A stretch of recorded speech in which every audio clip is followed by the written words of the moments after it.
A todos, muchas gracias por acompañarnos. Como conocéis en el programa,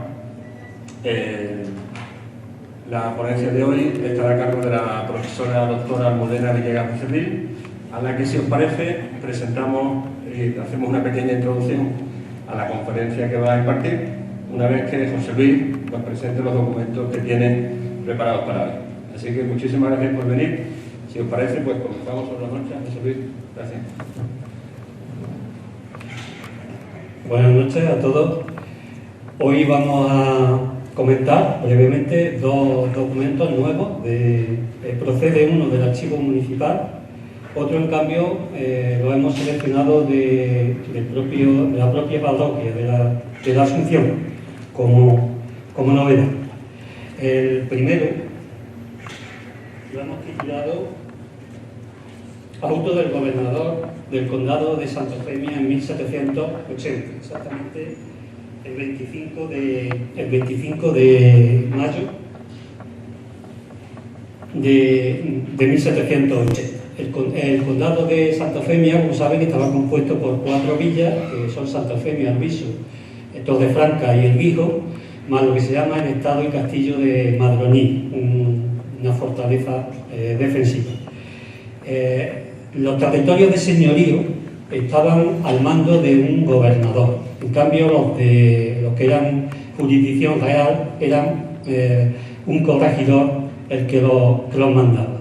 Por tanto, estamos hablando del condado de un señorío, por tanto, era un gobernador el que nombraba cada 3 años normalmente un licenciado en estas zonas que no era conflictiva, no era una zona especialmente de riesgo, pues se manda casi siempre a un abogado, a alguien experto en leyes. En otros sitios, pues más conflictivos, se suele mandar a un militar. Cuando llega el nuevo gobernador, cuando se le nombra, lo primero que suele hacer es publicar y pregonar lo que se llama un auto de buen gobierno. En concreto, aquí tienen un poco imágenes, les voy a pasar, pero muy rápidamente, imágenes que componen el condado de Santa Eufemia. Son imágenes antiguas, procedentes del catálogo de la Diputación, y en ellos pues, pueden apreciar pues, monumentos de sobra conocidos por todos ustedes.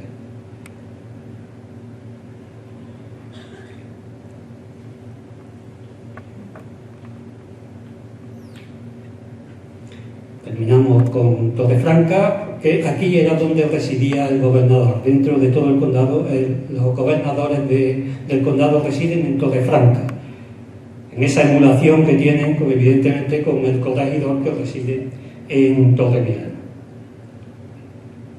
Bien, pues como digo, nada más llegar para un poco avisar sobre la conducta que espera de los súbditos el gobernador, y también para hacer claramente las prohibiciones, los delitos que no está dispuesto a consentir y el castigo que va a llevar cada uno de esos delitos. Insisto, se publica y se pregona un auto de buen gobierno, que se llama. Esto se fija en las puertas del ayuntamiento de cada una de las poblaciones que componían el condado, y ahí se especifican las distintas cláusulas que establece el gobernador para conocimiento y advertencia de todo. Yo evidentemente no le voy a leer el documento, pero sí le voy a leer algunas de ellas, resumir algunas de ellas para que tengan un poco de conocimiento de qué es lo que se perseguía exactamente con esta publicación. Por ejemplo, don Antonio Calvo y Pellicer, que era en este momento el gobernador, dice en la primera cláusula que ninguna persona sea osada decir blasfemias de Dios, su Santísima Madre, ni de sus santos. Cada cláusula lleva su castigo correspondiente, pero eso no lo voy a leer. Que ninguno ande de noche por las calles de esta villa en cuadrilla que se componga de 3 arriba, y después de las 10 de ellas, ni uno solo, ni aún acompañado. No sé si conocen ustedes un refrán que dice que a las 10 en tu casa estés, y si llueve, a las 9. Bueno, pues aquí a las 10 se tocaba el toque de queda, que se llamaba, y ya no se podía circular por las calles de la población bajo castigo pecuniario generalmente. Que ninguna persona de cualquier calidad, estado y condición que sea use armas de las prohibidas, que eran casi todas. Que ninguna persona entre en las tabernas y aguardenterías públicas, ni se detenga en ellas más tiempo que el que necesite para tomar y beber el vino y pagarlo. Que ninguna persona juegue a juegos de naipes, de dados, de tablas, ni ninguno de los prohibidos. Que los jornaleros y trabajadores no jueguen a los naipes ni otros algunos en ninguna manera en los días de trabajo y en los de fiesta, en los festivos, dice, tampoco después de salir de misa mayor y por la tarde después de rezar el rosario en la iglesia mayor. Que en el tiempo presente, está dado el pregón el 25 de mayo, que en el tiempo presente y hasta la festividad de San Miguel, ninguna persona sea osada a encender lumbre en el campo. Eso lo seguimos hoy practicando. Y termina el edicto que todos los muchachos de cualquier estado y calidad que sea tengan el respeto debido a los señores sacerdotes y a las personas mayores. Insisto, cada una de estas cláusulas pues lleva su castigo en caso de incumplimiento. El segundo documento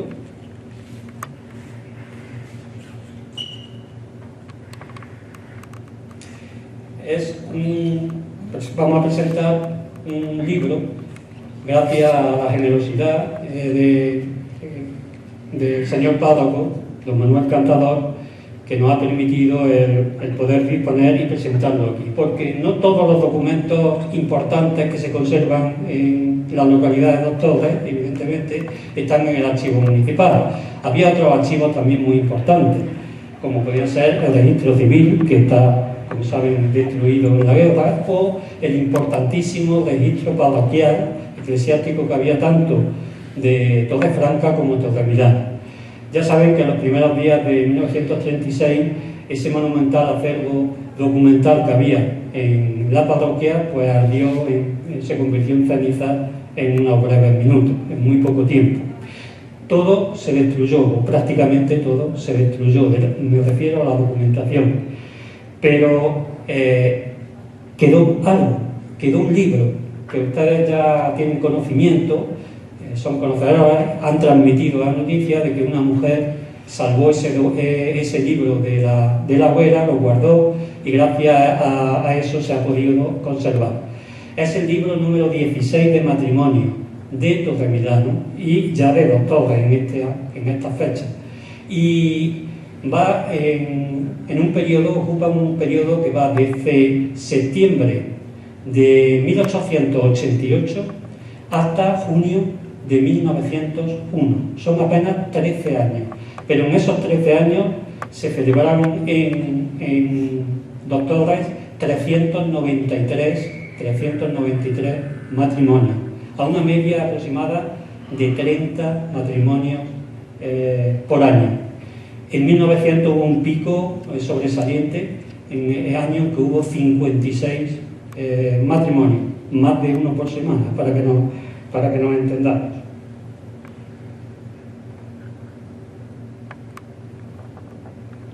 Bueno, aquí tienen alguna imagen de ese libro, el único que se conserva de las partidas sacramentales.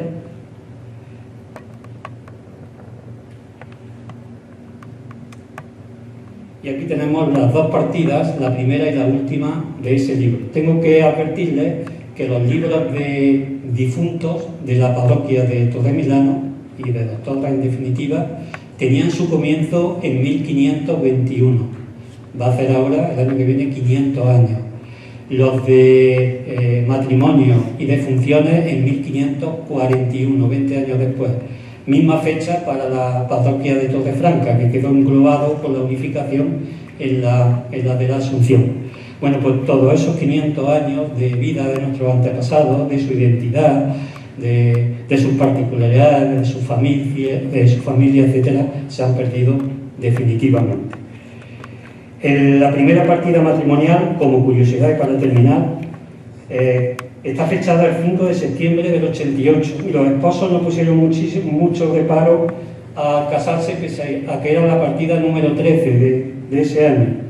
Fueron Juan José Bioque Romero y Fermina Rubio Fernández. Él tenía 25 años y era ganadero, y ella tenía un año más, 26, Y la profesión, según la forma de expresión de aquellos tiempos, pues a nosotros nos choca bastante, pero bueno, dice, de oficio el de su sexo, era la usual, lo que se pone. La última partida, recogida en el libro, tiene fecha de 25 de junio de 1901, y en este caso los protagonistas son Eduviges Rodríguez Galán, un nombre muy curioso, porque es un nombre femenino y sin embargo, pues aquí lo lleva un varón. Para que se hagan una idea, actualmente hay ni una treintena de personas en toda España que llevan el nombre de Eduviges en varón. Y era jornalero y casado con Victoria Francisca Caballero Herrera, que tenía 22 años y de oficio el de su sexo. Insisto que estos libros nos proporcionan, o nos debieron haber proporcionado, un gran conocimiento sobre la historia de los Torres, pero hoy están ya destruidos, se destruyeron en 1936, y creo que no les tengo que decir a ustedes, porque lo conocen mejor que nadie, los problemas que esto dio para la población. La destrucción del registro civil y la destrucción del registro parroquial lo que proporcionó fue la imposibilidad de identificar a las personas que tuvieron, como sabrán por sus abuelos, sus padres y demás, tuvieron que buscar testigos para poder certificar que ellos eran quienes decían que eran y buscar que le proporcionaran una nueva identidad, la suya, pero perdida definitivamente.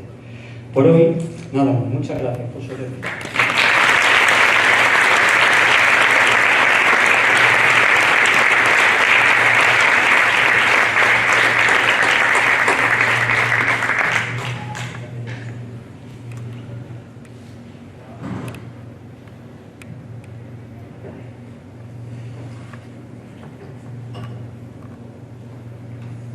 Bueno, muchísimas gracias, José Luis, de nuevo, por este trabajo magnífico y por la cantidad de información que va incorporando al final al conocimiento general, ¿no?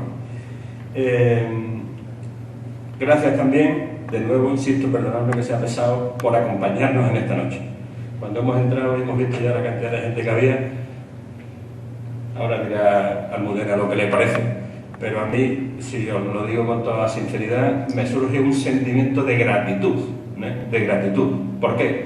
Pues porque, como venimos diciendo durante todo este tiempo, se trata de echar un rato agradable hablando de historia, de nuestra historia, ¿no? A mí me encanta porque me dedico a esto, pero si hemos conseguido que poder compartir todo esto, porque al final, no sé si Almudena estará de acuerdo, al final hacer historia es hacer historia compartida, pues razón de más para sentirnos orgullosos, porque todo esto contribuye a afianzar nuestro conocimiento sobre nuestra tierra, sobre nuestra historia y al final sobre nosotros mismos.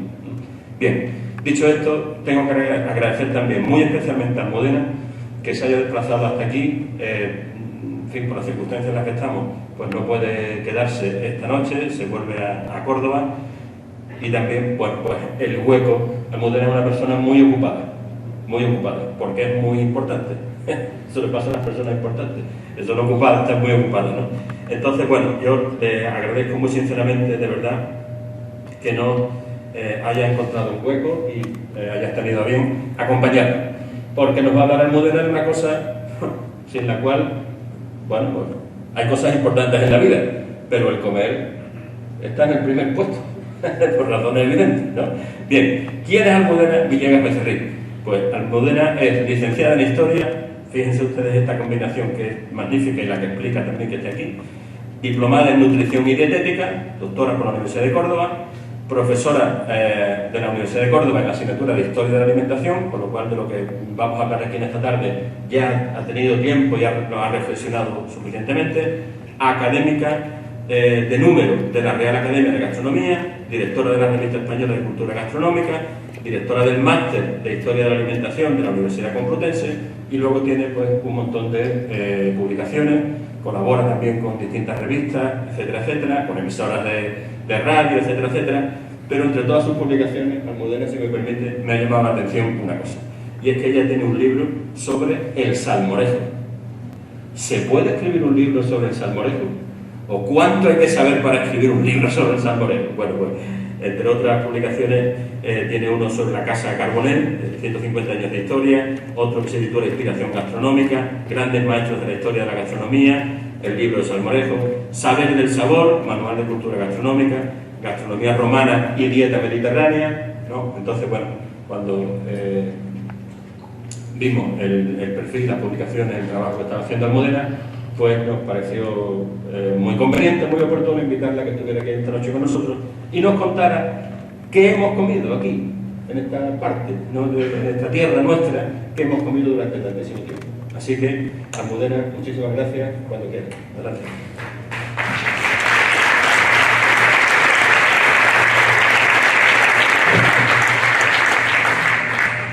Muchas gracias, buenas noches.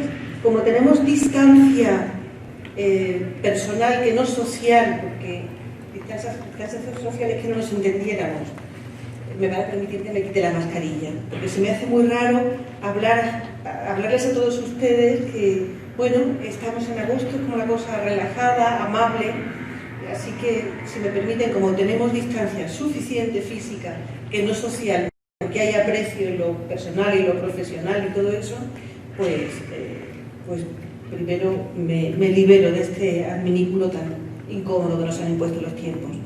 En segundo lugar, bueno, por supuesto darle las gracias, porque la verdad es que tiene un pueblo tan agradable que no lo conocía y me he venido un rato antes con la excusa de venir, pues por dar una vuelta, porque me ha parecido francamente bonito y con ganas de volver. Darle las gracias a ustedes y darle las gracias al doctor Galán por ser tan amable, tan cordial, por esta invitación y por abrir una puerta a un territorio que, si bien está tan cerca, francamente, Dos Torres no lo conocía.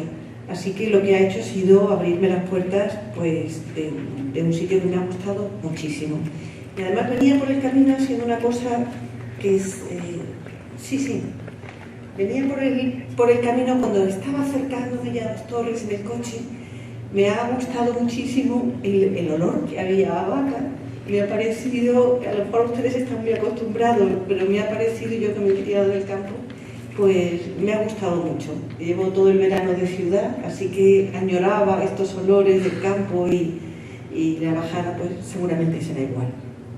El caso es que vamos a empezar con un poquito de la historia de la alimentación en Los Pedroches.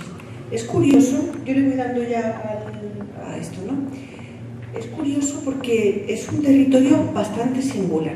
Igual que vengo a contarles algunas cosas, también vengo a pedirles a que me participen un poquito, porque creo que el interés después de esta charla será que también los proyectos en los que trabajo sobre la historia de esta zona y yo misma, pues sigamos aprendiendo de ustedes. Es decir, que la importancia de la tradición, que es lo que decía el doctor Galán ahora mismo, la importancia de reconocerla. Por cierto, fantásticos los documentos que tienen recuperados y qué trabajo tan minucioso también hecho. Enhorabuena, José Luis, ¿no? Enhorabuena, José Luis. Y toda esta recuperación y este valor del patrimonio material e inmaterial realmente es lo que hace que las poblaciones se unan, fabriquen esa historia en común que se sigue fabricando en el presente y que ahonden en sus raíces. Y yo creo que no hay nada más bonito que conocer nuestra propia historia, la de nuestros padres, de nuestros abuelos, toda esa historia que al final es la que nos fabrica a nosotros. Igual que pasa con la comida. Con la comida, verdaderamente qué importante es, pero más allá de un ingrediente, más allá de una receta, pues la historia nos fabrica una serie de cosas con la comida que al final nos terminan fabricando nosotros mismos. Virillat Sabalín decía que somos lo que comemos, y así es, y hoy lo saben los médicos. Somos colesterol, o somos colágeno, o somos, es decir, una serie de cosas que provienen pues de la comida. Así que nos debemos cuidar por medio de la comida y también conociendo nuestra tradición. Así que voy a ver si localizo el botoncito que está exactamente aquí. Luego cada ordenador lo tiene en su sitio. Entonces, de lo primero que vamos a hablar es de cómo se vincula, y van a decir qué raro, que viene a hablarnos de gastronomía y de alimentación y que nos habla de la dehesa. ¿Cómo es posible? Pues sí, tiene todo el sentido. Lo primero que tenemos es el territorio. El territorio, ya sabemos que estamos en el norte de la provincia de Córdoba, es un territorio singular, un territorio de frontera, un territorio además que demarca una zona geográfica entre Extremadura, La Mancha, el norte de Andalucía. Eso no se termina de ver, ¿no? Parece que le falta ahí un trocito, ¿no? Bueno, creo que ahí se ha ido alguna palabra. Una importante característica es la dehesa, esa palabra se le ha ido a la presentación. Una zona de dehesa, una zona que propicia una serie de cosas como son el ganado, del que les venía hablando y que todos ustedes pues conocen incluso mucho mejor que yo, pero no solamente el ganado y la dehesa hoy, también el ganado y la dehesa en el pasado. Es decir, una zona de dehesa que es una de las más grandes de Andalucía, una de las más ricas también, en el sentido de la propia dehesa, pues tiene mucho que contar y tiene mucho que contar a ellos mismos y también a la propia zona. Nuestro territorio, nuestra geografía, nuestro clima es nuestra casa. Nuestros pequeños microclimas, seguramente que en los pueblos de al lado, en Pozo Blanco, pues tendrán sus diferencias en cuanto al clima, sus diferencias incluso al territorio. Las personas nos forjamos en esos pequeños territorios, que son nuestras casas, el sitio que conocemos, el árbol que hemos visto crecer. Y de esos sitios también nos alimentamos. Es verdad que hoy nos alimentamos de muchas más cosas, porque tenemos aguacates, que hace 20 o 25 años no sabíamos ni qué eran los aguacates, conocíamos el nombre, que era muy bonito y muy sonoro, pero no había aguacates en el mercado. Yo no sé cuándo se comieron ustedes el primer aguacate. El primero que me comí yo, pues me pareció mantequilla y me costó un trabajo comérmelo horroroso, hasta que aprendí cómo se preparaba. Es decir, el mundo hoy es cierto que es diferente, pero es diferente en lo alimentario, quiero decir. Es diferente desde hace poquísimo tiempo, en términos históricos.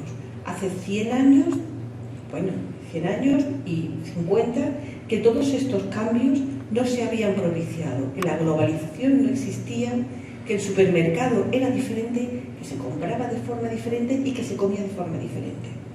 Entonces, esa historia, hasta hace relativamente muy poco, se ha mantenido muy estable en lo alimentario, con las épocas normales, de hambrunas, de buenas cosechas, de algún pequeño cambio. Por ejemplo, cuando vinieron todos los alimentos americanos, de los cuales hablaremos también un poquito más adelante.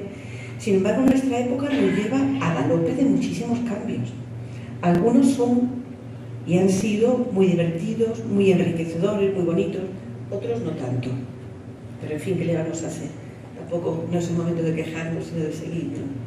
Bueno, pues ese cierto aislamiento debido a la estructura geográfica de esa que es nuestra casa, de este territorio, ha propiciado una cosa absolutamente interesante. Ha propiciado que algunas manifestaciones culturales, y la primera manifestación cultural es la forma de comer, pues se hayan mantenido durante mucho tiempo. Es decir, por ejemplo, la cantidad de tipos de gachas que tienen ustedes, las migas tostadas de las que hablábamos, todas esas tradiciones vinculadas además con un alimento que es la base de la alimentación mediterránea, que es el cereal, que es el trigo. La tríada mediterránea son el trigo, el aceite y la vid. Bueno, pues encontraremos una cantidad de recetas asociadas con esos tres alimentos tan nutritivos, tan fáciles de cultivar, ¿no? Y tan cercanos, que es absolutamente extraordinaria. Pero también que nos hablan de algunas cosas bastante sugerentes, pero también me lo voy a dejar para un poquito más adelante, para mantener un poquito la tensión. Hay algo que les voy a contar de ustedes que a lo mejor ni siquiera saben. Bueno, pues ese cierto aislamiento que ha tendido en cierta manera, a una unión especial de la población y aún mantener las costumbres, pues nos lleva a poder estudiar una serie de costumbres en lo gastronómico que verdaderamente son absolutamente singulares. Vamos a la dehesa. La dehesa ocupa el 60% de la comarca, es muchísimo. Es una de las, ya lo saben ustedes mejor que yo, de las más extensas, de las mejor conservadas, y además es un territorio lleno de riqueza y posibilidades. probablemente hayamos perdido en el presente ciertas tradiciones de consumo, de uso y de cultivo de algunos alimentos que se han perdido en el camino, ¿no? Que a veces es más fácil que vengan los alimentos de las distribuidoras gigantes, que los pongan en el supermercado, pero hay cosas que tenemos ahí detrás. Y de hecho hay un proyecto del que le hablaba ahora Agustín Galán, que se llama Recetas en peligro de extinción, y que estaré encantada de recoger algunas recetas, pero se las tendrán que dar ahí. Le voy a dar tarea. Algunas de esas recetas de sus madres, de sus abuelas, siempre se transmiten por línea femenina. Es curioso y es hermoso también, ¿no? Pues esas recetas que no se nos pierdan y que las podamos vincular todavía a Dos Torres con el nombre y el apellido de cada una de las personas que las faciliten, para mantener la identidad y para seguir formando esa red y seguir conociéndonos a nosotros mismos. Bueno, pues ahí les lanzo el anzuelo si alguien quiere colaborar con nosotros para seguir contándonos su historia. Bueno, pues seguimos con la dehesa, que nos tenía que contar tantas cosas, y luego además tenemos algunas diferencias con respecto al territorio de la provincia de Córdoba al que pertenece. Hay una altitud media bastante elevada, creo que son 587 metros, es un espacio entre sierras, pero bastante llano, bastante unificado en el clima, bastante unificado en lo geográfico, pero que de alguna forma pues le han preservado y han mantenido esas singularidades. Claro, a lo mejor en el siglo XIX era aislamiento, hoy ya no podemos hablar de aislamiento, pero sí de un territorio homogéneo y con bastantes cosas en común que nos facilitan que ese patrimonio cultural, antropológico, alimentario, pues se haya mantenido. El clima ya lo saben, tenemos calor, es un clima mediterráneo seco, que tenemos las lluvias en invierno, a final del otoño, principios de primavera, y luego después pues nos toca bastante calor, aunque les diré que bastante menos calor que en la zona de la Campiña y de Córdoba, de donde vengo, que vengo y he quitado el aire acondicionado del coche, he abierto las ventanillas y se respiraba. Esto es una maravilla, de verdad. Esa cultura de la dehesa, que es singular y que es única en el mundo. No hay dehesa fuera de España. De hecho, hay algunos fotógrafos británicos y alemanes que están intentando ahora trabajar porque les interesa trabajar en la zona de la dehesa, porque les interesa extraordinariamente. Y además me han pedido, los voy a mandar a esta zona porque verdaderamente es preciosa. Toda esta singularidad, claro, no es conocida en el resto de Europa. Tenemos zonas lacustres en toda Europa, tenemos zonas de bosques en toda Europa, tenemos muchas cosas en común, pero no esta. Hay cosas que no se reproducen, precisamente por el clima, por la sequedad, por la época de la lluvia, por la tierra. Todas esas cosas son las que marcan la diferencia y que al final son las que nos dan de comer, ¿no? Pues esa cultura de la dehesa, con su centro en la encina, en el alcornoque. En cuanto a ganado, pues venía viéndolo, pues vacas, cochinos, también corderos, quizás en menos cantidad, bueno, y los productos de ellos, que son las carnes, los lácteos, los quesos, y luego la producción agrícola. Sí, se nos ha quedado esa diapositiva, nos falta la parte de abajo, pero yo se la voy a contar. Es una pena, porque en algún momento a lo mejor perdemos alguna foto. Y la producción agrícola, bueno, veníamos hablando del cereal, veníamos hablando de la aceituna, en cierta medida, si no está presente, está cercana, y la zona también de huertas. Es decir, esa cultura de la dehesa va más allá de la bellota, pero va más allá de la bellota porque nos produce una cantidad de alimentos de origen agrícola, de origen cárnico, de origen vegetal, porque son verdaderamente extraordinarios y que han dado lugar a un recetario amplísimo.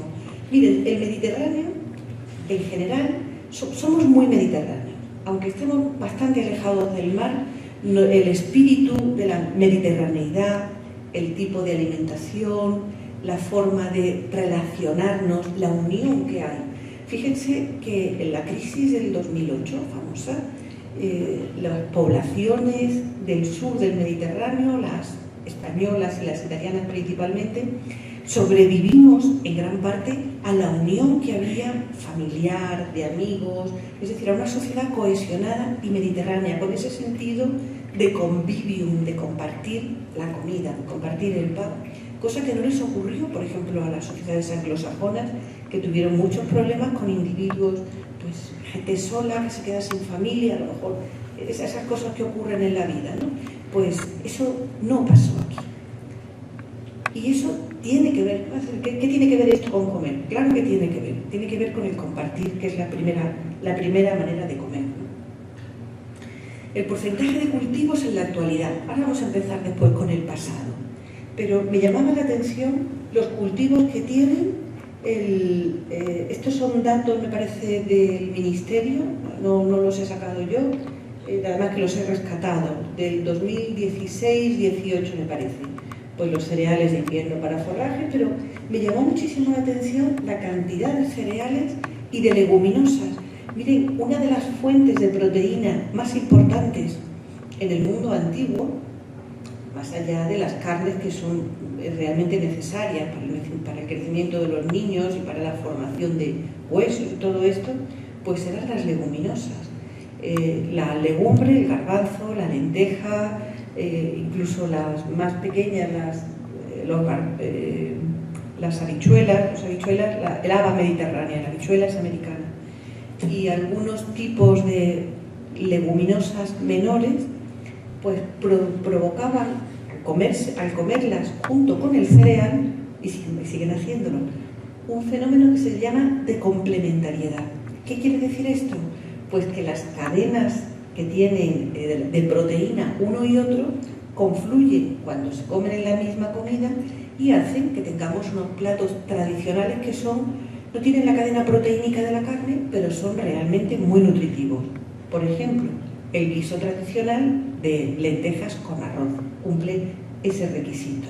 Los guisos de garbanzos con esas bolitas de pan que están muy buenos también. Todo ese tipo de guisos que mezclan cereal y que mezclan alguna legumbre.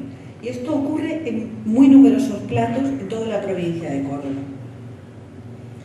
Bueno, geografía y gastronomía. ¿Qué tienen en común más allá de la G, de esa G primera? Muy bien, primero ese paisaje mediterráneo, pero también esa forma de ser de los mediterráneos. ¿Qué es lo primero que comemos en el Mediterráneo? Tradicionalmente la dieta mediterránea se nutre de cereal, esa leguminosa de la que les hablaba, y el mundo mediterráneo consumía carne, pero carne de forma festiva. Es decir, cuando hay una boda, cuando hay una fiesta, cuando hay un banquete, cuando hay una celebración, un domingo, el día de Navidad, la carne no se ha consumido quizá en tanta cantidad como se está consumiendo ahora. Pero ese es el mundo tradicional mediterráneo. Sin embargo, se ha consumido bastante pescado. En los siglos medievales ya pescados ceciales que empezaron a llegar con mucha facilidad y a muy buenos precios. De ahí esas tradiciones que tenemos tan antiguas de los guisos de bacalao absolutamente en toda España. Esto nos es común. En cuanto a grasas, el aceite de oliva, no prescindan del aceite de oliva. De verdad, he estado hace muy poco reunida con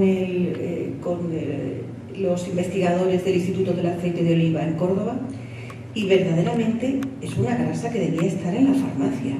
Tiene una calidad y una cantidad de componentes que nos hacen estar más saludables, no solo estar mejor, sino eliminar algunas partes malas como el colesterol malo. Pero bueno, no voy a hacer la apología del aceite de oliva, sino recomendarles que de verdad merece la pena el virgen extra, porque es que es una bomba para nuestra salud, como lo sabían nuestros abuelos, como lo sabían en el pasado. Las grasas, el uso de distintas grasas, identifica a las poblaciones. Qué curioso.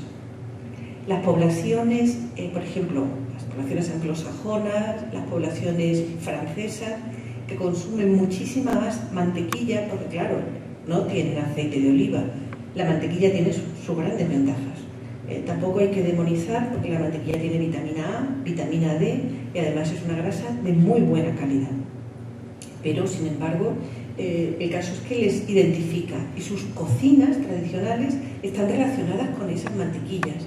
¿Qué ocurre en el Mediterráneo? Nuestros guisos están condimentados con nuestra grasa principal, que es el aceite de oliva.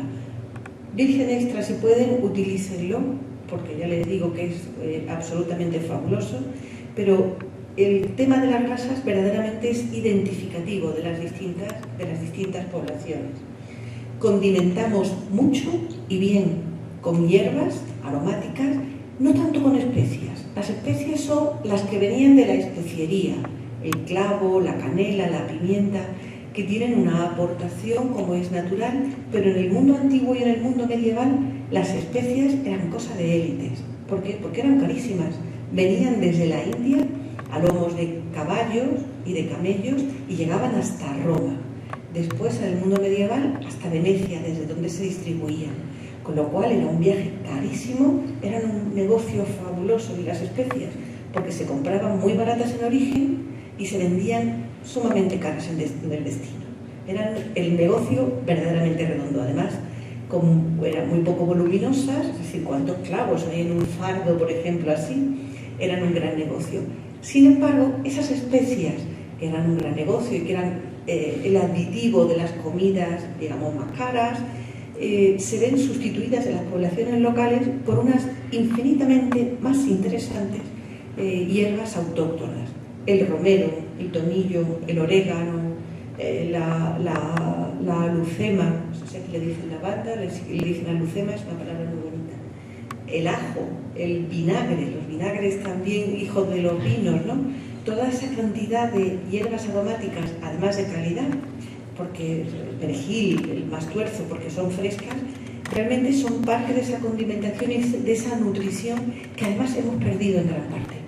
Hay algunas aromáticas que se utilizaban porque, bueno, se criaban en las zonas rurales, en la puerta de las casas, en las pequeñas huertas, y de esas hemos perdido. Una de las que se comían, por ejemplo, era la ortiga, la Eruca sativa. No sé si alguien todavía sigue haciendo recetas con ortiga, pero alguna gente está recuperando ese tipo, con algún tipo de ortiga comestible, que por cierto no se come cruda en ensalada. La tenían que guisar para que perdieran esa cosa horticante de la ortiga. Y en cuanto a bebida, pues la bebida fundamental era el vino. El vino de calidad, el vino más barato, el vino para todos. Además tenía una razón. En el mundo antiguo, y sigue ocurriendo casi hasta el mundo medieval, a veces las aguas venían limpias y venían bien, los pozos eran saludables, pero sin embargo había veces que no. Entonces el vino era la garantía de que uno tomaba un líquido que no estaba contaminado, es decir, que no era tóxico, que no te iba a envenenar, ¿no? De hecho, incluso había vinos para niños pues muy aguados, o vinos hechos con vinagres, con unos vinagres con muy buen sabor y con agua. De esa manera uno se aseguraba de estar hidratado, pero de no intoxicarse. En algunos sitios se ocurría y con frecuencia. Y luego, en cuanto a los hábitos que están vinculados con la alimentación, la sociabilidad. ¿Cómo nos gusta? He visto al llegar en la plaza, que me ha parecido preciosa, con aquel pórtico que tiene, un bar que estaba lleno de gente. Me ha gustado muchísimo. Digo, bueno, es agosto, vendrá mucha gente de fuera, tendrán fiestas, tendrán en la medida de lo que podemos son, pero esa sociabilidad que todavía se mantiene en este mundo nuestro mediterráneo y que nos da la opción a veces a sobrevivir. Esas familias que han sobrevivido a lo mejor con la paga de un familiar, del abuelo, y que ha compartido, que ha tenido esa generosidad, nos ha ayudado en el mundo mediterráneo a sobrevivir y a valorar lo que importa la persona mayor, lo que importan los niños, los jóvenes, lo que cada uno puede aportar a la familia. Así que esa sociabilidad que heredamos del mundo romano, porque los pueblos de origen, los íberos, realmente se romanizan, se hacen romanos, pues son parte de nuestra herencia. Bueno, y continuamos con la tierra y la cocina. Vamos un poquito más allá. Me ha gustado mucho, hoy me han hecho una entrevista en Tierra Radio Luna, y me hablaba el presentador de los cocineros. Me ha gustado una barbaridad. A mí cuando me hablan de los chefs, no me gusta nada. Así que me gusta hablar de cocina, me gusta hablar de cocineros, pero los chefs yo creo que son otra gente que está en otro sitio. Me gustan las palabras que definen. Los primeros pasos culinarios de una civilización están ligados al territorio. Si aquí hubo íberos, que los hubo, lo primero que comieron fueron bellotas y fueron cochinos, probablemente salvajes, y comieron lo que el territorio producía. Es muy fácil, no llegaba nada de fuera, y esto pasaba en todas las poblaciones. Es decir, de ahí ese vínculo que les hablaba al principio de la cocina y el territorio. Y los primeros menús del hombre dependen directamente de la caza, de la pesca y de lo que da la tierra, ¿no? De la recolección. El entorno marca la tierra. Lo que se come aquí, por eso aquí hay una serie de platos, esas migas de la Candelaria, que son diferentes a las cosas que se comen en la subbética, y eso dentro de la misma provincia. No quiero ni pensar cuando, si estableciéramos comparaciones, por ejemplo, con lo que se consume en Galicia, pues verdaderamente es un mundo diferente en lo agroalimentario. Y después, eso que está tan modificado, el hombre primero que recolecta, que aprovecha lo que hay en el territorio, después empieza con su inteligencia a decir, puedo sembrar, puedo aprovechar este cereal que tiene mucha calidad y en vez de dejarlo y recogerlo de vez en cuando, puedo sembrarlo y además puedo hacerme con estos animales que consumo y que cazo. ¿Y en qué se convierte el hombre? Pues de ser un nómada se convierte en una persona estable, en un sitio, empieza a crear poblados, ciudades, y de cazar se convierte, y de cazar y recolectar se convierte en agricultor. La primera de las culturas es la agricultura. Uno de los personajes más importantes del mundo romano, por ejemplo, eran los ingenieros, los agrónomos, decimos ingenieros agrícolas, no, los agrónomos. La gente que sabía, y que además eran de nuestra tierra algunos de los más importantes. Columela, por ejemplo, que fue un agrónomo importantísimo y que conocía muy bien nuestra tierra mediterránea. Y vamos un paso más allá. Ya me voy al principio, me voy a la prehistoria. ¿Qué ocurría en la prehistoria aquí? ¿Qué pasaba en este terreno?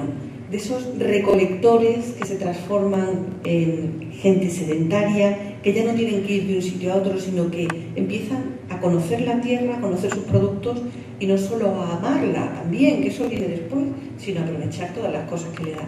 Pues uno de los primeros alimentos que se ocupan de recolectar, pero que seguimos todavía recolectándonos, son los frutos de nuestras amigas las abejas, que en los últimos años también han sufrido tanto y están sufriendo tanto.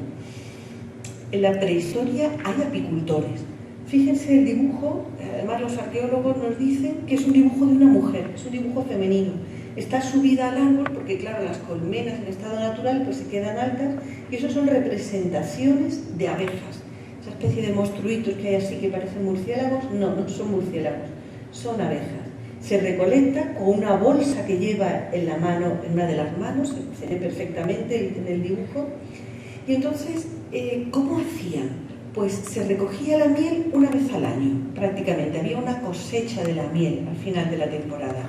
Y se celebraban enormes banquetes que tenían por ingrediente principal la miel.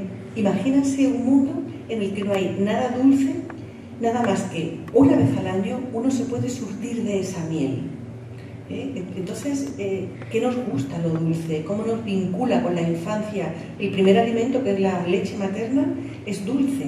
Es decir, el arraigo del sabor dulce con la historia de las personas, pues tiene esa vinculación tan absolutamente estrecha que es lo primero que nos nutre. Pero además pasa una cosa muy importante que hoy se nos ha olvidado, es que la miel tiene muchas calorías. Y en un mundo en el que era importante la caloría, es decir, el que no tomaba suficientes calorías, fallecía por inanición, porque necesitaba calorías en un mundo en el que hacía frío, en el que tenían que hacer mucho ejercicio, en el que todas las cosas requerían mucho esfuerzo. Entonces la miel era una recompensa maravillosa en este mundo prehistórico. Y de hecho, la primera de las bebidas fermentadas de la historia es, con toda probabilidad, la hidromiel. ¿Cómo ocurrió esto? Pues probablemente en alguna vasija se les quedó miel que la mezclarían con agua para después poder beberla y no solo comerla, a lo mejor encima de panes o así, y aquello pues fermentó. Eso tiene, ya saben que tiene una cantidad de azúcar, que por encima de esa cantidad de azúcar pues no fermenta, es decir, preparar hidromiel tiene sus dificultades. pero probablemente por un azar sale la hidromiel y entonces empiezan no solamente a embriagarse de azúcar y de miel, sino a embriagarse también efectivamente con una bebida fermentada. Es decir, ¿cómo le puede sentar al primer hombre que consume una bebida con alcohol? Aquellos banquetes se debieron transformar pues, en algo muy lúdico y pues muy divertido, ¿no? La primera vez que uno consume eso. ¿Y esta gente cómo comía? ¿Qué es lo que hacía? ¿Cuáles fueron sus primeros instrumentos de cocina? ¿Cómo lo hicieron? Pues fíjense, los primeros fueron los cuchillos de sílex, en multitud de formatos. Estos son un poquito más avanzados, hay lascas de sílex sin mango, con las que cortaban pues todo. Había algunas lascas de sílex especiales para separar la piel del animal de la carne, otras para trocear pedazos más pequeños. Y luego ese instrumento que a mí me encanta, de hecho el de la izquierda del todo es de la zona, es una fotografía que he tomado en un museo local, y son pequeños molinos de mano. Tienen un tamaño así, no se pueden estar llevando de un sitio a otro todos los días, pero en fin, se pueden transportar. Los hay con dos formatos, uno es ese redondo y otros son unos alargados. ¿Qué se hacía aquí? Pues en estos molinos de mano se machacaba el cereal y probablemente también las legumbres. Entonces, con ese esfuerzo, a veces con una piedra, simplemente aplicando la piedra sobre el cereal, a veces con unos rodillos, como si fuera un rodillo de cocina, pues se pasaba el cereal y entonces se conseguía pues, que quedara después en los guisos más fácil de comer y además que se pudieran hacer harinas para poder fabricar pan. Y después la segunda bebida fermentada, que era la cerveza, ojo, que también la cerveza después tomó un sitio muy importante y además era muy nutritiva porque se fabricaba con cereal.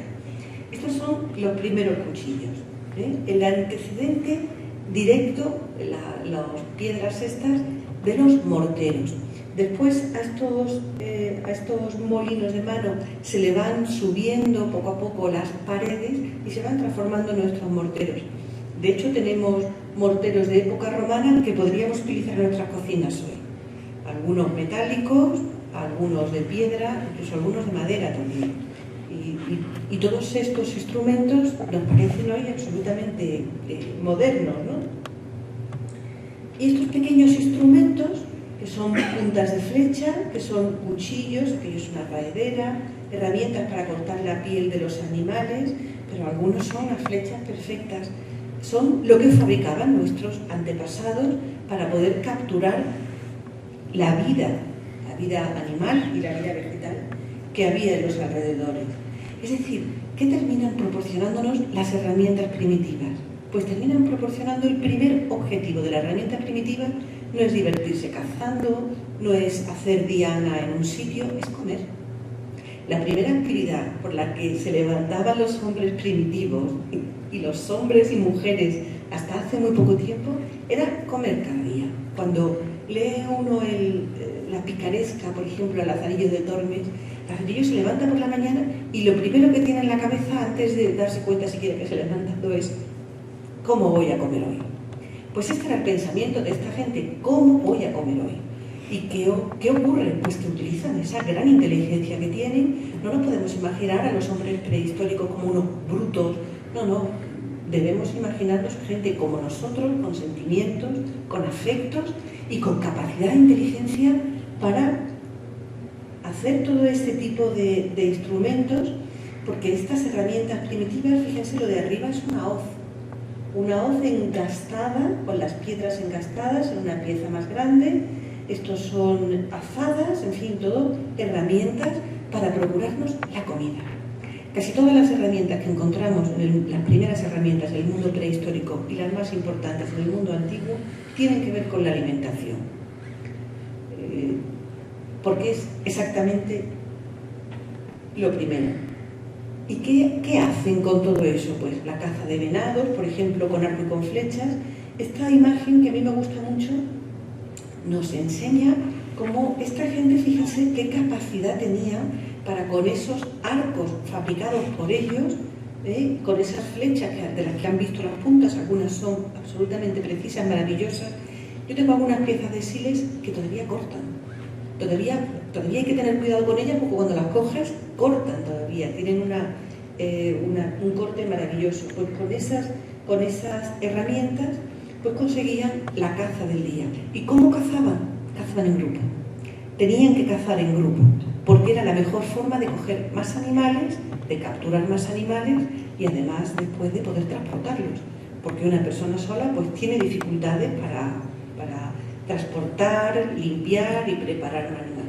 Es decir, que aquí estamos viendo no solamente el origen de la comida, sino el origen de cómo socializamos a través de la comida futura y después la comida que está en el plato. ¿Y qué tenemos después de este mundo? Voy a ir dando saltos en la historia para entrar a ver algunas cosas, porque claro, no podemos entrar a ver cada una de las etapas a fondo. Pero tenemos en los pueblos íberos, en esta zona tenemos túrdulos y turdetanos. Son dos nombres, aparte de que son preciosos, eran gente culta, con escritura, ojo, que todavía no la hemos descifrado, Es la de los turdetanos, es la primera cultura de Occidente. Y tenemos que estar orgullosos en Andalucía, que la tenemos en casa. Desde Huelva hasta el norte, hasta prácticamente Badajoz, donde hay en el Museo de Badajoz hay algunas piezas impresionantes, pero toda esta zona está repleta de túrdulos turdetanos. Esto nos habla de la antigüedad de nuestra cultura. Yo creo que Andalucía, de alguna forma, se ha sentido siempre un poco como en deuda, como un poco menos, como tal. Yo creo que nos tenemos que sentir absolutamente orgullosos de tener la primera cultura de Occidente y de ser descendientes de aquella gente que tiene una cultura de la que todavía, fíjense, esa es una imagen, pero esta sí es una fotografía de una de las estelas cuya lectura todavía nos está vedada, todavía no la conocemos. Con todo lo que sabemos hoy, con los ordenadores que tenemos, con los programas informáticos, da igual, no sabemos qué escribía esa gente. Esa gente era culta.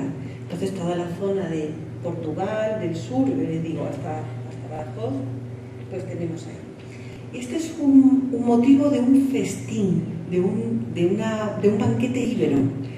Me ha gustado traerlo porque aunque no tiene mucha definición, sí vemos como hay un personaje importante al que se le están ofreciendo algunos alimentos, fíjese, es perfectamente un cochinito al puesto encima de la mesa, al que yo no le haría asco porque tiene muy buena pinta, con una cesta con alimentos, y hay otros personajes que se lo están ofreciendo.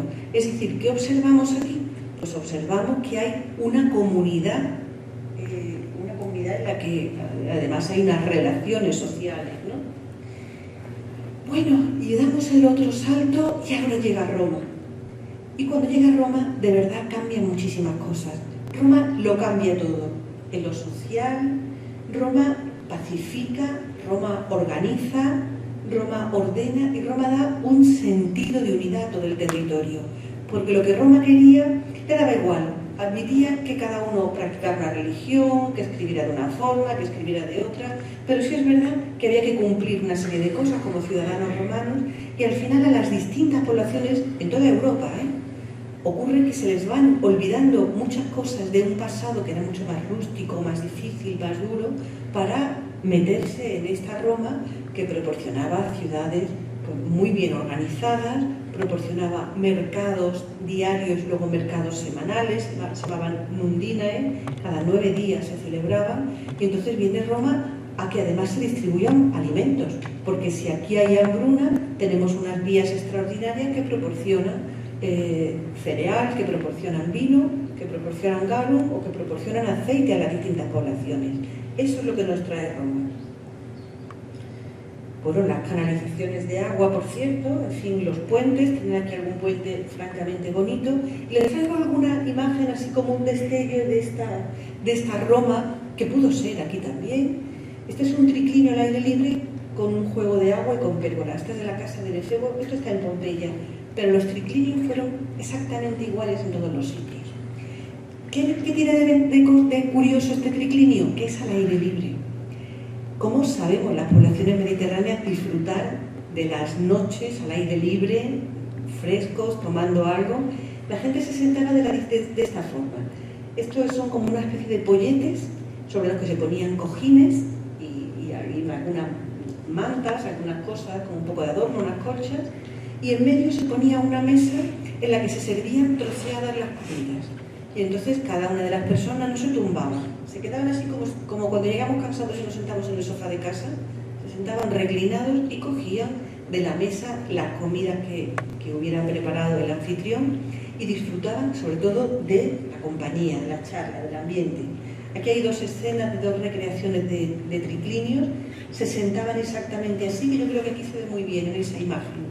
Nos imaginamos la de detrás de Pompeya, a ver, aquí está este triclinio, y al ver esto se hace una imagen, parece más humana. Aquello es un banquete, que es una pintura preciosa del 18, que, bueno, es más creativa, pero verdaderamente debía ser bastante parecido, lo que era un banquete pues, de la gente importante, ¿no? Pero todos comían y todos comían bien. Esto es una pintura, y les traigo como curiosidad una cosa. Nos han dicho siempre que los limones y los cítricos llegan con el mundo árabe, igual que el azúcar. Y sin embargo, en los últimos años, por investigaciones, este en concreto es de la directora de uno de los museos de Pompeya, sabemos que los romanos conocían los cítricos, especialmente el limón. Ella se ha ocupado de demostrar que esto eran limones, en la zona de la izquierda, y conocían también el azúcar. Al azúcar lo que pasa es que era muy cara porque venía de la India, no pudieron llegar a cultivarla y le llamaban miel cuajada sobre las cañas al azúcar. Así que tenemos ahí dos productos que el azúcar se utilizaba sobre todo para medicina, para las medicinas más amargas, endulzarlas, pero no se utilizaba en cocina, eso sí. Y estos romanos comían todo lo que podamos imaginar. Esto es un pan. Esto es un pan que ha quedado en Pompeya, ahora es ceniza, es casi pétreo, ¿no? Pero representa un pan de los que se hacían a diario.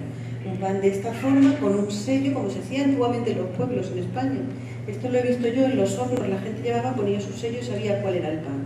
Pues desde un pan sencillo hasta aquella jarra, por ejemplo, de plata, que no desmerecería nada en la corte de un rey hoy en la actualidad, a la cuchara aquella de oro, precisamente, que es absolutamente una maravilla.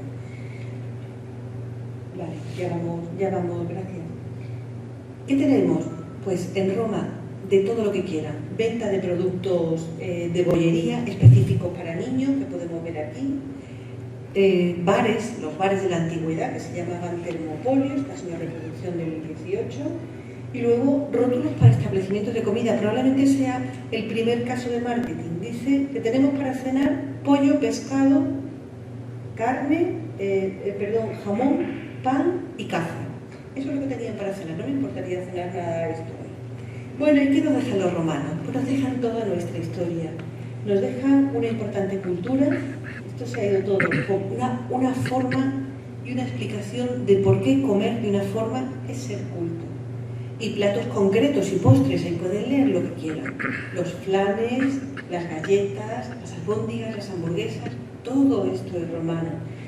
El consumo de caracoles, que por cierto en Córdoba lo tenemos tan arraigado, y algunos de los que tomamos en la actualidad, pues desde frituras, ensaladas, el origen del gazpacho, el origen del salmorejo también, y bueno, tendremos que venir otro día a seguir contando más cosas.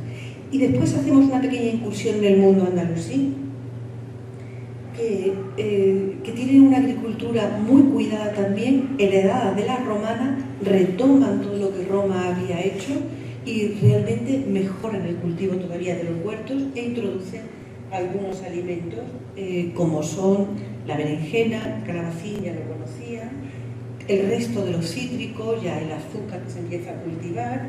Fíjense qué belleza, hay muy pocas imágenes del mundo andalusí porque ya saben que el Islam prohibía la representación de imágenes de personas, ¿no? Y luego hay una maqueta del Museo Vivo de Al-Ándalus en Córdoba que merece la pena verse porque tiene representación de zonas rurales de cómo eran en la época. Son muy bonitos. ¿Qué se comía en Al-Ándalus a diario? Aquí, en los Pedroches, cereales, aceite, frutas, frutas secas también, que tienen mucho azúcar, y de hortalizas, todas las que se pueden imaginar, porque eran muy buenos con los huertos. ¿cómo es? En una huerta es un tesoro, se queda en la huerta es un oro, ¿no? Creo que dice, y la condimentación. Fíjense que no estamos viendo en la condimentación ni en especias caras ni nada, sino cosas que se cultivan a diario y que verdaderamente sí representan todavía la cocina de hoy. Y algunos platos heredados de la época andalusí, pues inventan los fideos, los destilados los inventan ellos también, el agua de azahar, el cereal ya no tanto panificado como en forma de sémola, el cuscús que ya conocen perfectamente, y algunos de los platos, pues almojábanas, hummus, arropes, en fin, una cantidad de platos también extraordinaria. Y ya acabamos, en realidad, bueno, hablar de los últimos años, ya conocen esas fechas y ya conocen esa historia que es su historia, porque lo que ocurre después es que llegan las comidas y los productos americanos. ¿Qué les pasa? Que a la gente no le gusta comer los productos americanos al principio, que hay muchísimo miedo. Tardaron casi 2 siglos en empezar a comerse. Colón no trae un tomate y uno se lo come el día siguiente. Hay una cantidad de problemas con la patata, con el tomate y menos con el pimiento que son extraordinarios. Sin embargo, el primer producto que se come de América, que se come y que se bebe, es el chocolate. El cacao enseguida se aficionan, especialmente las señoras se aficionan muchísimo al cacao. Bueno, y ya casi estoy terminando. Verdaderamente el futuro deseable, porque el estudio del pasado nos tiene que llevar al conocimiento del presente y a ver qué ha sido esto, cómo ha funcionado y qué queremos en el futuro para nosotros.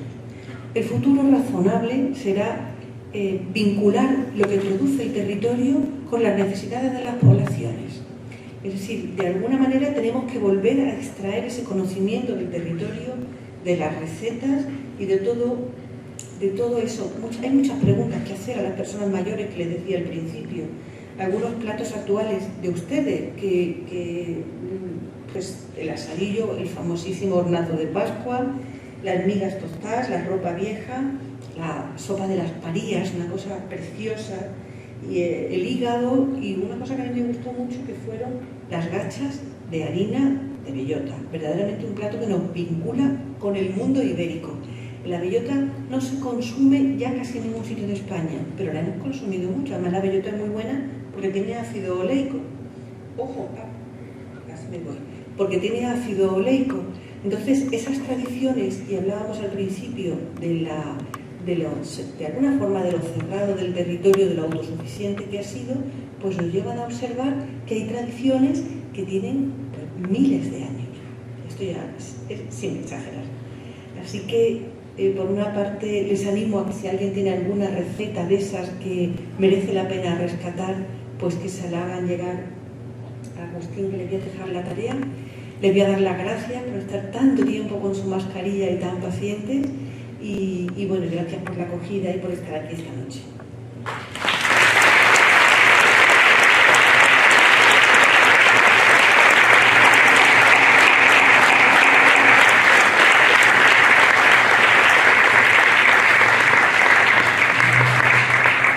Bueno, agradecemos al Mudena este esfuerzo de síntesis porque realmente prácticamente toda la historia es la que ha tratado de cubrir y bueno, ha dejado muchas pinceladas, ha dado muchas pistas y es el momento, si tenéis alguna pregunta, alguna receta, algún comentario, alguna duda, alguna curiosidad, pues trasladársela y seguro que ella la responderá. Así que adelante.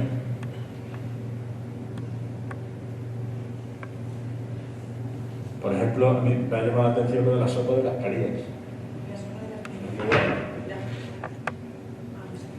No sé si ahora sí. Pues mira, es un pequeño estudio que he hecho antes de venir con la sopa de las parías.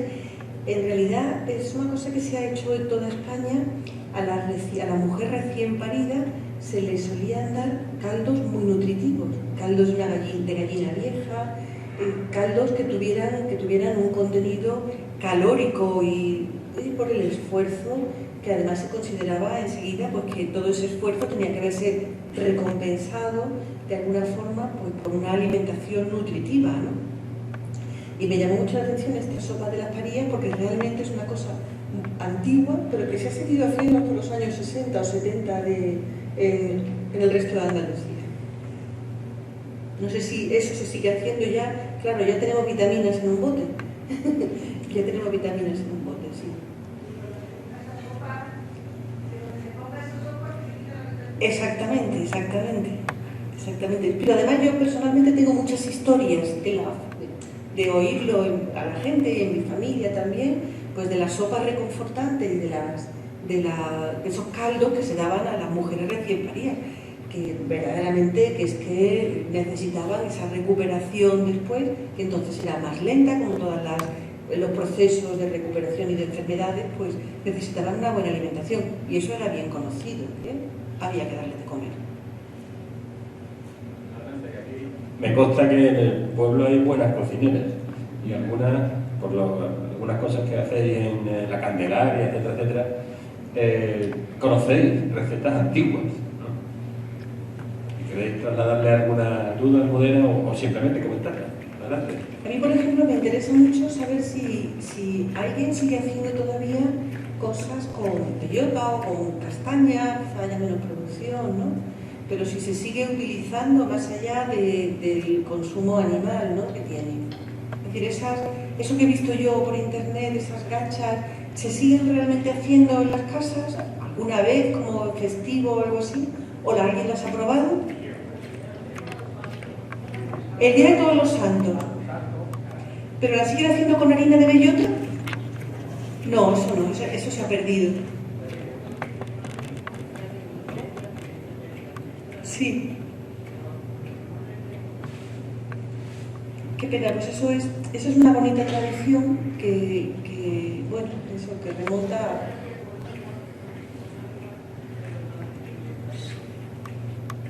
Gracias. ¿Y qué nos puede decir, Almudena, yo lo veo por mi hermana y tal, que la costumbre de guardar conservas, ya sea de fruta, sobre todo fruta, también la carne, ¿no?, de guardarla prepararla cuando hay para el invierno o otra temporada en la que no se dan? Eso tiene también un recorrido histórico. Claro, fíjate, los agrónomos romanos lo que nos cuentan principalmente no es solamente cómo labrar la tierra, que ya nos cuentan, nos dicen cómo aprovechar el fruto. Labrar la tierra por labrar la tierra no tiene sentido si no tenemos lo que queremos, que es el fruto, y que el fruto es la comida. Entonces les importaba mucho cómo había que conservar, pues desde la carne de cerdo, la carne de orza, el lomo de orza, bueno, que seguramente muchos de ustedes, de hecho yo durante el confinamiento he estado practicando con recetas de lomo de orza, que está todavía bueno. Pues esa manteca de cerdo que hay en poblaciones como esta, por ejemplo, pues tiene todo el sentido que el chorizo que se hace y el lomo pues se mantenga en manteca. Esto cuando no teníamos luz ni teníamos frigoríficos, pues tenía todo el sentido tener en casa unas orzas con carne y que eran un producto un poco de lujo, tampoco era una cosa que comías todos los días, ¿no? Pero es verdad que las conservas han sido la clave en las poblaciones, bueno, en todas las poblaciones, porque era la forma de comer los meses peores, los meses más difíciles. Pero efectivamente la riqueza que nos dan las poblaciones rurales pues es extraordinaria. Aquí es donde está la verdadera cultura.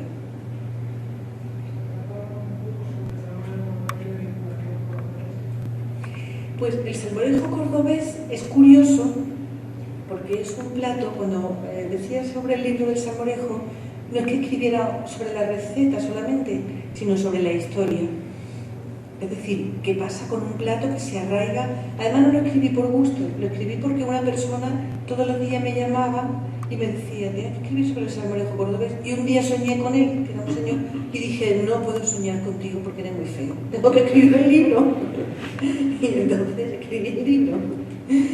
Y lo digo en broma porque es una persona a la que aprecio mucho, ¿no? Y verdaderamente el salmorejo cordobés, lo que está, el primer salmorejo era la mazamorra. El tomate se introduce muy tarde, pero muy tarde, los primeros gazpachos y los primeros salmorejos son blancos, ni siquiera de almendra. La almendra es un refinamiento que le hemos puesto después porque la almendra ha sido ocasional y cara.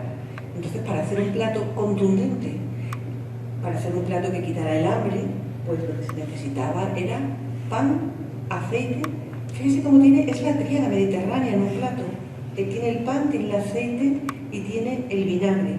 Que de hecho en las poblaciones antiguas se utilizaba mucho más vinagre que ahora porque era efectivo, sabían que tenía algún efecto y el efecto era, pues de alguna manera, pues provocar algún tipo de mejora en todos los tóxicos, ¿no? ¿Qué ocurre? Que esos salmorejos antiguos tenían que ver con las gachas, es decir, son platos que nacen del consumo ese de cereal, que los primeros cereales que se consumen no es en forma de pan, probablemente serían en forma de cerveza y además en forma de tortas, como las tortas que hacen los libaneses, pobrecitos, con todo lo que les ha pasado ahora, esas tortas finas que se hacen sobre unos hornos muy calientes y que a veces son crujientes y a veces son flexibles, pues en esas dos variedades.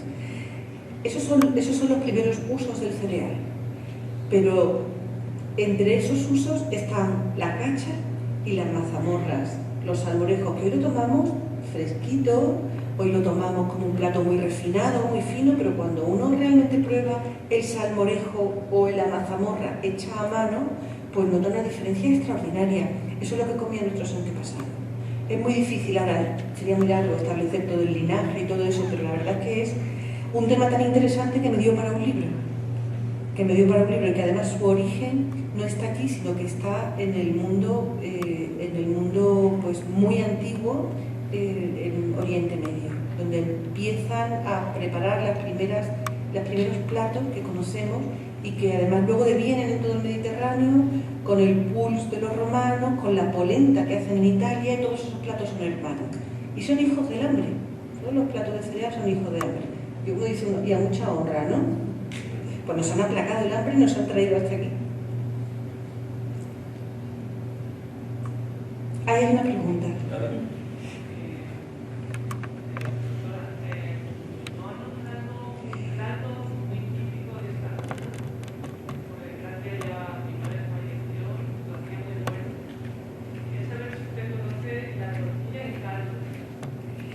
Ay, me encanta. He oído hablar de la tortilla en caldo, pero no he tenido la suerte de probarla. Por eso he empezado la charla diciendo que lo que yo vengo no es a contarles a ustedes, sino a aprender. Estaba esperando ese tipo de... Este es un plato muy típico de aquí, ¿verdad? La tortilla en caldo. ¿Sí? Porque no me cuenta cómo es, pero se baja un poquito la mascarilla para que lo diga bien. Así se pone de pie lejos para que no nos digan nada y no regañen. ¿Te van a acercar el micrófono? Alguna señora podría contarlo. La receta mejor. No, yo por desgracia no puedo, pero seguramente habrá alguna mujer. Pues perfecto, muchas gracias. Sí, nos lo van a contar. Buenas noches.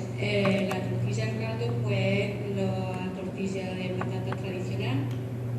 Después se le hace un majao de pan frito, con ajo frito y un poquito de comino.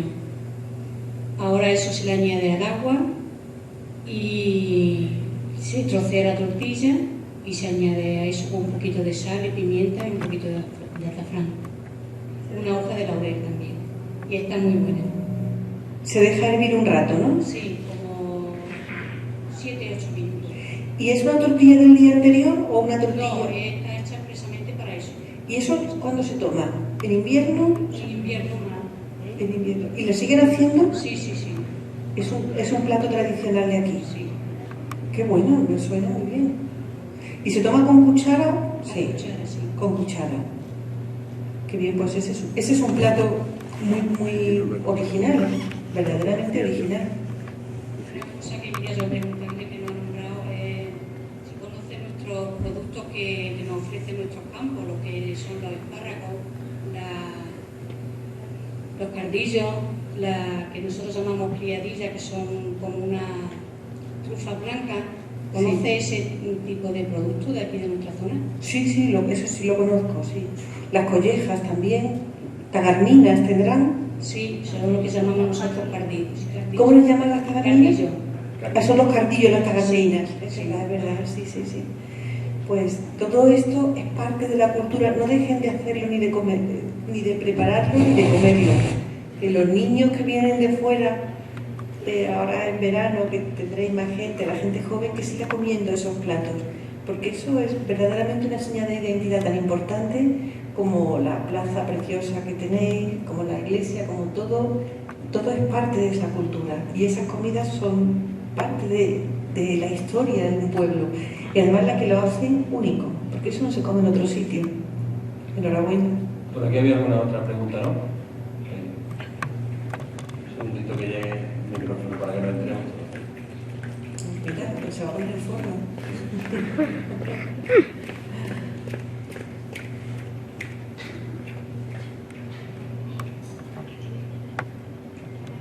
Adelante. Buenas noches. Quisiera saber cuál ha sido la influencia de Un poquito más cerca, Sí. por favor, que no se lleve. Buenas noches. Quisiera saber cuál ha sido la influencia de los árabes en nuestra alimentación. La influencia árabe en la Árabe, alimentación, sí. en esta alimentación. Bueno, pues En nuestro la verdad es que se ve, yo creo que esta población, vamos, tiene una tradición romana bastante importante. Luego los árabes pasan y cambian algunas cosas, pero se observan, es curioso, que ya les digo que no lo he estudiado todavía en profundidad, pero se observan más rasgos de romanidad que del mundo andalusí. Esto no quiere decir que no exista, ni mucho menos, pero quizá la ubicación de la población, la estructura geográfica y todo, pues marque ahí esa singularidad que no ha pasado en muchos sitios. Me llamó la atención y me gustaría estudiarlo más, porque sí conocemos las generalidades del mundo andalusí en concreto, pero luego cada pequeño pueblo, cada zona, pues manifiesta algunas diferencias, y en algunos sitios no arraiga tanto como en otros. Y esto es curioso y francamente interesante. Pero desde luego del mundo andalusí pues queda todo, porque los cultivos sí quedan todos. Pues la berenjena, por ejemplo, que sí la traen ellos, el uso de más condimentación. De todas formas, nos debemos imaginar el mundo antiguo, desde el romano hasta el árabe. Si lo viéramos hoy, nos parecería de alguna forma oriental, en el sentido de abigarrado, de complejo, de muchos olores, de muchos sabores, más de lo que tenemos ahora incluso. Hojuelas, he oído. ¿Les van a llevar es que no le veo la cara siquiera? Tenemos un dulce que se llama hojuelas, que ellos lo hacen casi parecido. Y yo me decía que era seguramente algo que venía de ellos. Como las hojuelas planas, no sé cómo llaman, pestiño o algo así. No dijo una estoy entendiendo muy bien. Las hojuelas Planas, que son como pestiño, no sé bien el nombre, pero es algo que se hace con miel. Y ellos tienen ese dulce también. En las tiendas árabes se venden, son casi iguales que los que nosotros hacemos. Bueno, es curioso porque el tema de las masas fritas, las hojuelas o las flores de sartén o los pestiños, todos esos son mediterráneos, son anteriores a los árabes. Es decir, una cosa que ya se hacía en el siglo I, que además tenemos la receta que es de Apicio, eran una especie de pestiños que después se enmelaban. Así de fácil. ¿Por qué? Pues porque el mundo, es curioso porque en la historia se han atribuido un montón de cosas al mundo andalusí que ya estaban aquí. Entonces cuando investigamos, dicen, bueno, pues que no. Por ejemplo, los romanos hacían flanes. Lo que pasa es que le ponían pimienta y miel. Los fritos de sartén los hacían todos. Probablemente los primeros ejemplos de churros los hacían los egipcios. Entonces el mundo mediterráneo es muy rico en aceite. Entonces, ¿qué quiere decir? Que cuando hay un elemento así, pues la técnica asociada, que es la fritura, pues es extraordinaria. Y esto ocurre con muchos ejemplos, ¿no? Y de hecho, las masas de cereal, que hemos dicho que es el primer alimento, hecho con miel, que era de recogida casi en cualquier sitio del Mediterráneo, con aceite de oliva, pues estamos hablando prácticamente de la tríada mediterránea, en un plato tan diferente a la mazamorra de que hablábamos antes. Al final, la inteligencia de unas poblaciones que nos dan con 3 o 4 ingredientes básicos una cantidad de preparaciones extraordinarias, pero son anteriores a los árabes, ¿sí? Es decir, los árabes no son los únicos que hicieron unos postres extraordinarios. también recogen la tradición del mundo antiguo.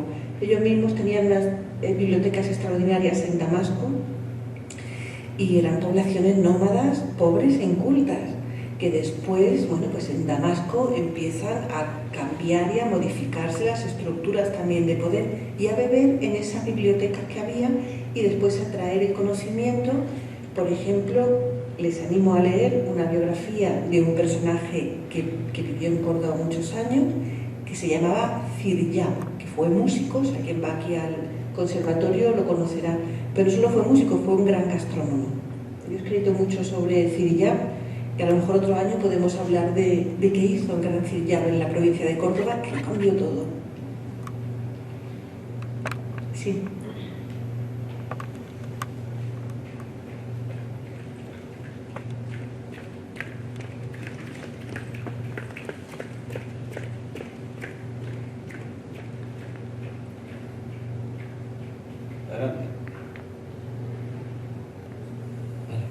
Hola, buenas. Con respecto a la pregunta de la aportación de la cultura árabe a la cultura gastronómica, quizás hay un detalle que sí es importante y los árabes sabemos, se me oye bien, ¿verdad?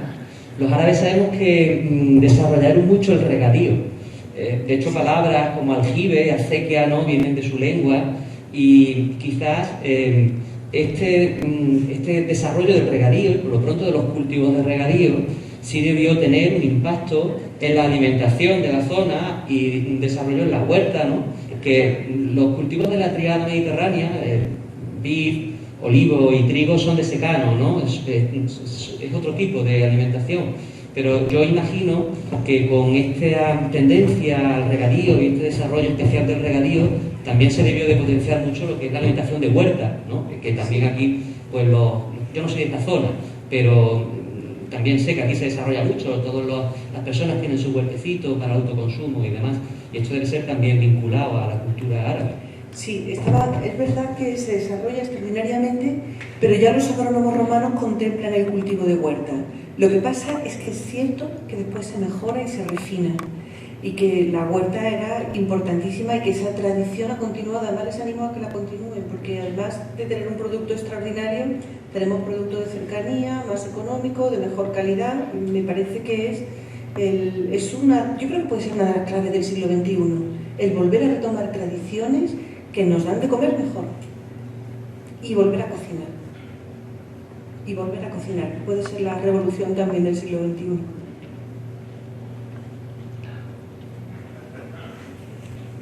Hola, a ver, quería hacer varias aportaciones. Puede ser reflexiones o pueden ser preguntas. Veamos. Mi cuestión no es tanto al mundo andalusí, sino por parte de la cultura judía, acá. Y también, bueno, algunas apreciaciones, porque yo soy de las Pedroches, ¿no?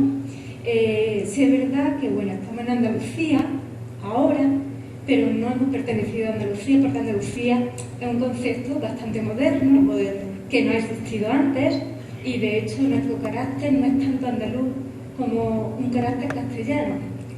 De hecho, bueno, si nos remontamos en época al andaluz, nosotros pertenecíamos a la cuerda Fasha al-Balú, que ellos llamaban el llano de la bellota, porque esto es una penillanura, no es un valle, ¿no? Y esta cora entraba también en el valle de lo que hoy es el valle de la Alcudia, el valle de la Serena, era una única unidad, porque su unidad administrativa ellos lo tomaban de una unidad geográfica. Y de hecho nuestra gastronomía tiene mucho más que ver con Extremadura, con Castilla-La Mancha, que con Córdoba. De hecho, la matanza, por ejemplo, no hay recetario de matanza en Córdoba. Y la especia, hasta los 90, venía la gente de Testuera, de Extremadura, vendiéndonos la especia del pimentón y demás, ¿no? Entonces, mi pregunta era, con respecto a si se sabe en esta zona haya influencia gastronómica judía, y luego, bueno, yo soy de un pueblo de al lado que desciende de aquí, soy de Villaralto, nosotros pues descendíamos de Torrefranca, si mal no recuerdo, y ahí hay un postre que se llama la reseca. ¿Cómo se llama el postre? Reseca. Reseca. Seca, de sequía, reseca, reseca. Eso se hace mediante la miga del pan, allí el propio es la rosca, por cierto, el pan de nuestro pueblo es delicioso.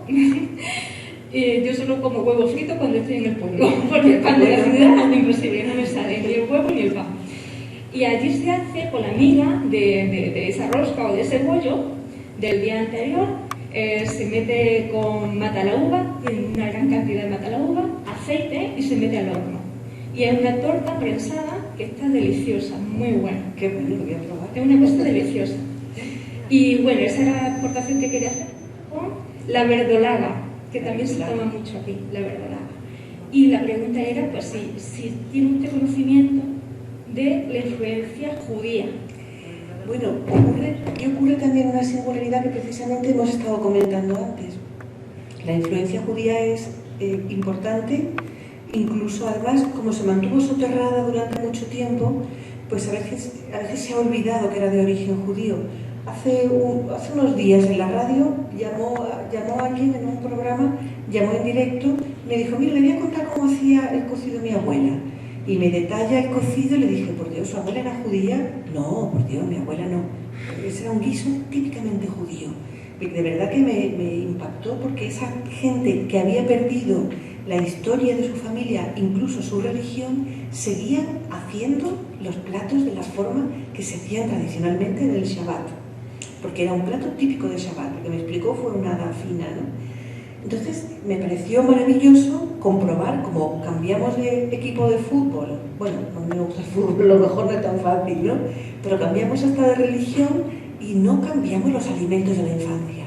Eso es interesantísimo. Con respecto a la influencia judía, parece que esta zona, bueno, en cuanto al carácter y a la cora a la que pertenecía y todo eso, ocurre una cosa, esta zona también se repobló con castellanos. Efectivamente, el carácter, y mira que estamos cerca, de la gente de Córdoba y de la gente de Sevilla es muy diferente, que hubo repoblación también de napolitanos. Esa diferencia la tenemos, esa repoblación todavía sigue marcando ahí algo. Eso que pasó hace 5 siglos, pues todavía nos marca el carácter. Y también el carácter lo marca cómo es el territorio, cómo es un sitio, a lo mejor el tipo de clima más cerrado. En las poblaciones nórdicas se ve muchísimo con respecto a la tradición mediterránea. Y después, en cuanto al tema de los judíos, parece que la influencia en esta zona es bastante inferior al de otras poblaciones andaluzas y españolas. Eso no es ni bueno ni malo, eso es una singularidad que lo que provoca es que podamos estudiar esta singularidad de Dos Torres y del Valle de los Pedroches con unos ojos diferentes, porque no hay otro tipo de contaminación de tipo gastronómica, ¿no? Cultural al final, porque detrás de la gastronomía, en cuanto rascamos un poquito, lo que hay es cultura. Bueno, sea por influencia romana, árabe, judía, íbera, la cosa es que aquí se come muy bien, que es importante, ¿no? Es importante. Y desde luego, enlazando esto con la sesión que hicimos ayer, que hablamos de plagas, epidemias, etcétera, etcétera, desde luego tuvieron que desarrollar muchísimo arte, mucho arte, para poder sobrevivir con los pocos productos que en determinados momentos se llegaban a producir. Bien. Así es. Yo hay una pregunta ya para terminar que no sé si corresponde a la de hoy o a la de mañana, porque está también, además de Minerva que ha intervenido antes, está también Esmeralda, que son de Villaralto también, y hay una pregunta que los que venimos de fuera, te la voy a trasladar, igual os parece una tontería, pero para nosotros no lo es, porque nos cuesta, no entendemos por qué cuando tú te comes un huevo frito aquí, o una patata frita de Productos Ruiz, o un pan de Navicio de Ana, aquí, no sabe de la misma manera que cuando te lo comes fuera de aquí. Eso tiene una explicación de dónde viene eso, de la genética, Claro, es que es mejor, nada más, es mejor. Las patatas fritas no son congeladas, como te ponen, ya no hacen patatas fritas en ningún sitio, qué pena, qué cosa tan buena es una patata frita. Ya no las hacen, son todas de horno, que las ponen, o de freidora.